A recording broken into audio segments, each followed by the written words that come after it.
I was sitting on the edge of the couch, exhausted after a long day at work, when Jessica walked in. Her face unusually pale, eyes avoiding mine. I had no idea what storm was about to hit our lives. She took a deep breath, fidgeted with her hands, and finally said, in a voice that barely carried over the hum of the evening, I'm pregnant. For a second, I froze, a rush of joy and surprise colliding in my chest. Then she added, and I'll never forget the words, and it might not be yours. Time seemed to stop. My heart slammed against my ribs, as if trying to escape the reality of what I had just heard. The world tilted, the room spinning slightly, and I could barely breathe. I wanted to ask questions, to scream, to demand answers, but my mind was paralyzed by shock and disbelief. Jessica's eyes welled up with tears, but there was no guilt there, only fear, maybe even a hint of relief, as if confessing this would somehow absolve her. I didn't know how to tell you, she stammered. I didn't want to hurt you. But it's possible that the baby isn't yours. I need you to understand that. I sank back into the couch, running my hands over my face. The betrayal hit harder than anything I had ever imagined. The late nights, the secretive texts, the unexplained absences, they all suddenly fell into place. Every instinct, every small suspicion I had tried to ignore, every uneasy gut feeling. It had all been real. But I couldn't react in the way I had wanted to. Rage would have been easy. Screaming, slamming doors, shouting accusations. Any of that would have been satisfying in the short term. But something inside me froze. I realized this moment demanded far more than anger. It demanded clarity, control, and a plan. I looked up at her, keeping my voice calm, steady, though the storm inside me raged uncontrollably. Jessica, I said slowly, you've just told me that the child you carry may not be mine, and you think there's a way to fix this without consequences. She flinched, tears spilling over now, her shoulders shaking. I don't know. I didn't plan this. I didn't mean. I held up my hand. I wasn't ready to hear excuses. I wasn't ready to forgive, and I certainly wasn't ready to act without thinking. I needed time, space, and a clear mind. And in that stillness, a plan began forming.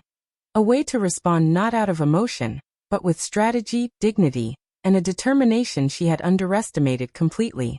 I got up from the couch and walked slowly toward the kitchen, letting each step give me a moment to breathe, to think, to plan. Jessica followed quietly, her sobs muffled, but I didn't turn around. I needed control, not chaos. This was a turning point, a moment that would define everything that came after.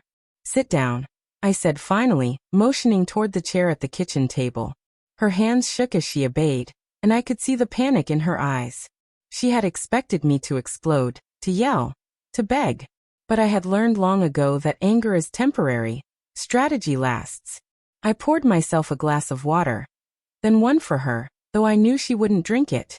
I sat across from her, fixing her with a steady gaze. You've given me a truth I never wanted to hear, I said, my voice calm but sharp. And it changes everything. Not just for us, but for the future you think you can manipulate. She tried to interrupt, but I raised my hand again. No. I need to speak first. I need you to understand that I am not reacting in panic or fear. I am assessing and I am planning. The moment you crossed this line, you gave up control. And now so do I. Tears streamed freely down her face, and I could see the shock in her expression. She had assumed I would crumble, assumed that the weight of betrayal would force me to beg, to stay, to forgive. She hadn't accounted for the part of me that knew my own worth, that refused to be a victim. I'm not asking you to explain, I continued, voice steady, deliberate. I'm telling you that this changes everything. I will not be part of a life built on lies. And as for the child, I let the words hang in the air, heavy with meaning. We will get clarity, legally, medically, in a way that leaves no doubt. And until that time, I am not making any decisions based on your manipulations. Her lips trembled and she gasped, You can't do this. I didn't. I leaned back, letting the weight of silence and certainty fill the room. Watch me, I said softly, because this isn't about punishment. This is about justice, about truth, and about making sure that the consequences of your choices are clear. And if it hurts, if it makes you cry, remember this. You created this reality, not me. The next morning, I woke early, long before Jessica stirred. The house was quiet, almost too quiet, and I used that silence to gather my thoughts, to prepare myself for what had to come. I wasn't acting out of anger or spite. I was acting to protect myself, to regain control of my life, and to ensure that the betrayal she had orchestrated would have consequences.